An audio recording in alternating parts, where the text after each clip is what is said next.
மறுசீரமைப்பு விழாவா அல்லது பாண்டிய மாமன்னனின் சங்கப்பலகை மீண்டும்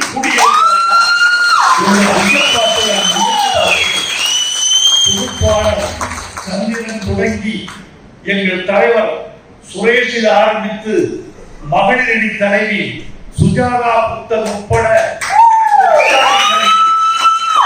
மூச்சு விட்டால் பாட்டு தட்டினால் தமிழ் என்று கொட்டி தீர்த்திருக்கிறார்கள்.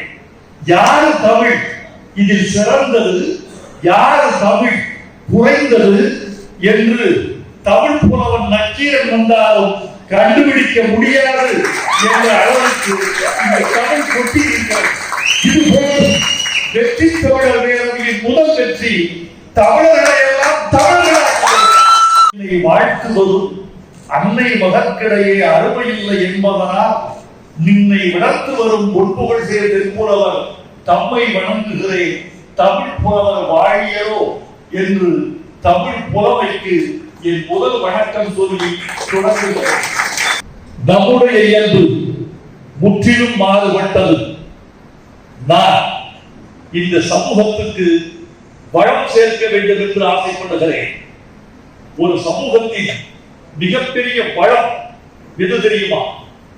மிகப்பெரிய வளம் நீர் வளம் என்பார்கள். அதனிலும் சிறந்தது ஒன்று உண்டு. நிலவளமா? அதனிலும் சிறந்த ஒன்று உண்டு. மலை வளமா? அதனிலும் சிறந்த ஒன்று உண்டு. இவை எல்லாவற்றையும் விட சிறந்த வளம் ஒரு சமுதாயத்திற்கு மனித வளம் என்பதை மறந்துவிடாதீர்கள். அந்த மனித வளத்தை சீரழிக்கிற சக்தி என்று ஒன்று இருக்கிறது. அதுதான் மது. இந்த சபையில் கூடியிருக்கிற இளைஞர்களை கேட்கிறேன், வைரமுத்து, நீ சொல்லிவிட்டாய், நீ சொன்னதை நாங்கள் கேட்கிறோம். எங்கள் வாழ்நாளில் இதுவரை தொட்டாலும் தொட்டிருப்போம், தொட வேண்டும் என்று நினைத்தால் வைத்திருப்போம், தொடாமலே இருந்திருப்போம். வாழ்நாள் முழுக்க மது புகை இரண்டையும் தொடுவதில்லை என்ற சத்தியத்தை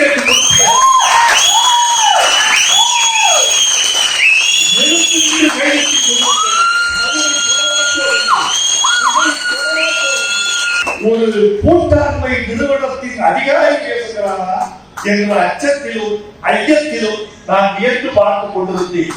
இது போதும். நல்ல தமிழர்களை உருவாக்குவதற்கு, நல்ல பேச்சாளர்களை உருவாக்குவதற்கு, தன்னிமிக்க குடிமக்களை உருவாக்குவதற்கு, நல்ல ஆற்றல் வாய்ந்தவர்களை உருவாக்குவதற்கு தமிழில் பற்றுள்ள, இன்னும் சொல்ல போனால் இந்த வார்த்தையை அடிக்கோடிட்டுக் கொள்ளுங்கள், தமிழில் நம்பிக்கை உள்ள ஒரு தலைவரை உருவாக்குவதற்கு